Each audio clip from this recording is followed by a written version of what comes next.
Valdez balik starter ulit, winalis pa ang PLDT. Gemma Galanza dinumog ng mga fans sa Cagayan de Oro. Creamline still undefeated and win their 7th game in a row. Good mood everyone. Welcome back to my YouTube channel. Huwag kalimutang mag-like, share, subscribe at pakihit na rin ang notification bell para maging updated ka sa ating mga video. Muli na namang nagpasiklab ang Creamline sa mismong hometown ni Kath Arado at pinatikim muli ng CCS ng talo ang PLDT nang pinadapa ito in 3 easy sets sa score na 25-23, 25-21 and 25-19. Pinangunahan ni Valdez, Gumabaw at Galanza ang opensa ng koponan. Dito nga ay gumanda ang Creamline dahil na rin sa mga taga-suporta ng kanilang koponan. Nagpaulan nga si Galanza ng malalakas na spike at marami nga rin itong placement ng bola na mas nagpahirap pa sa PLDT. Hindi nga ganun kalayo ang kalamangan ng dalawang koponan, ngunit dahil sa naging composure pa ang CCS ay nakuha nila ang unang set. Samantala ay nagkaroon nga ng pagbabago sa laro ng PLDT dahil nga dito ay umabante ang mga ito sa atake at blockings.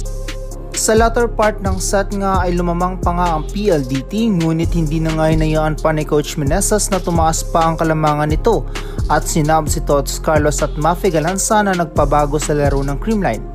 Hinabol nga nito ang kalamangan ng PLDT at nakuha pa ang ikalawang set.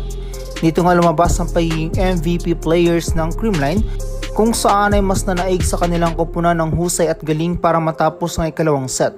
Dahil na rin sa ganda ng depensa na ipinakita ng CCS ay nakuha nila ang ikalawang set. Sa ikatlong set nga ay nakuha na ng CCS ang kumpiyansa at tibay ng laro. Dito nga ay mas tumaas pa ang abante ng CCS at hindi na nga ito napigilan pa ng PLDT. Pinilit namang habulin ng high-speed hitters ang kalamangan ng CCS, ngunit pinagtulungan ni Gumabaw, Valdez at Galanza ang ikatlong set at dito nga tinapos ni Galanza ang huling set. Muling pinatunayan ng Creamline ang husay nito sa kanilang mga tagahanga na dumayo pa papuntang CDO para masuportahan lang ang kanilang iniidolong team. Hindi nga lang isa ang gumagana sa CCS kundi lahat ay gumagalaw para matulungang maiangat at makuha ang ikapitong panalo nito. Si Valdez nga ang naging player of the game sa larong ito kung saan nakapagtala ito ng 13 points. Pinakita nga ni Valdez na kaya pa nito makipagsabayan sa mga bagong running MVP sa ngayong conference.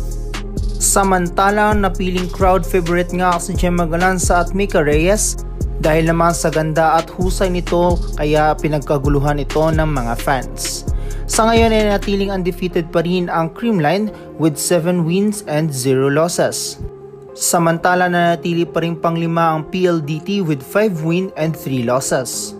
Huwag kalimutang mag-like, share, subscribe and hit the notification bell para maging updated ka sa ating mga video. Maayong gabi sa inyong tanan! Yay! Maraming salamat po sa lahat ng nanood ngayong gabi. Wala pa akong marinig sa sobrang grabe kayong mag-cheer para sa amin.